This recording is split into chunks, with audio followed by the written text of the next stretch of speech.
Hello everyone, and welcome back to my kitchen.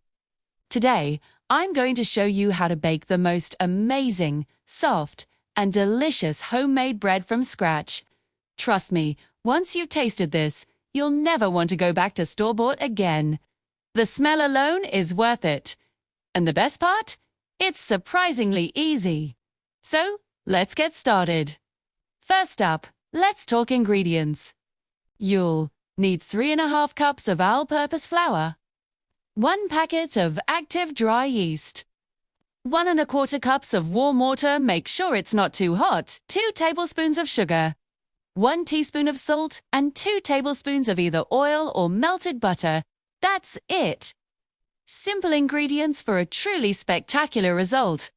The very first and most crucial step is activating the yeast. This is what brings our bread to life. In a large bowl, combine your warm water and sugar and give it a little stir. Then, sprinkle the yeast packet right over the top. Now, just let it sit for about 5 to 10 minutes. You're looking for it to get all foamy and bubbly. If it doesn't foam, it might mean your yeast is a bit old or your water was too hot. A foamy mixture is a sign that your yeast is happy and ready to work its magic. Once your yeast is nice and frothy, it's time to make the dough. To your yeast mixture, add the salt and your oil or melted butter. Now, we'll start adding the flour. Don't dump it all in at once, gradually, about 1 cup at a time, stirring as you go. Keep stirring until a shaggy, sticky dough starts to form. It doesn't have to be perfect at this stage. We're just bringing everything together. Next comes the fun part, kneading. Lightly flour your countertop or a large cutting board and turn your dough out onto it. Now, you're going to knead for about 8 to 10 minutes. Just fold, push, and turn. You'll feel the dough transforms from sticky and lumpy to smooth and elastic. If it's still a bit too sticky, just sprinkle on a little more flour. This process develops the gluten, which will give our bread that wonderful chewy texture. After kneading, it's time for the first rise. Take a clean bowl and lightly grease it with a bit of oil. Place your smooth ball of dough inside, and then cover the bowl with a clean kitchen towel. Find a warm, cozy spot in your house and let it rest for about an hour to an hour and a half.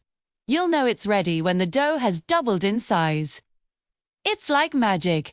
Okay, our dough has risen beautifully. Now, gently punch it down to release the air. This might seem counterintuitive, but it's an important step.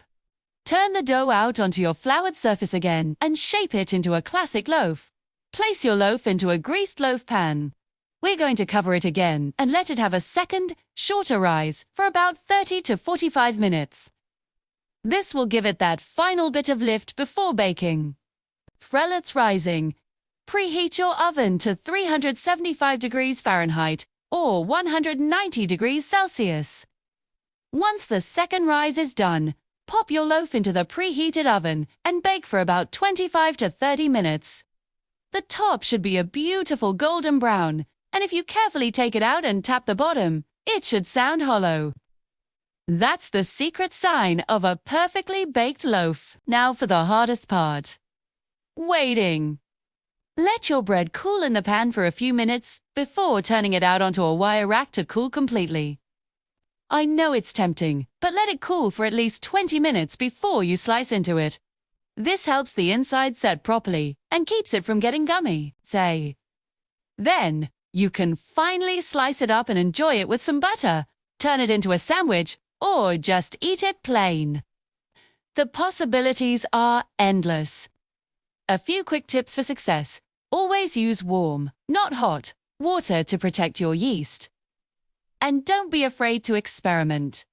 You can add things like dried herbs, garlic powder, or even shredded cheese to the dough for extra flavor.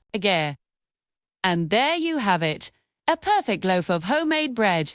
If you enjoyed this recipe, let me know in the comments.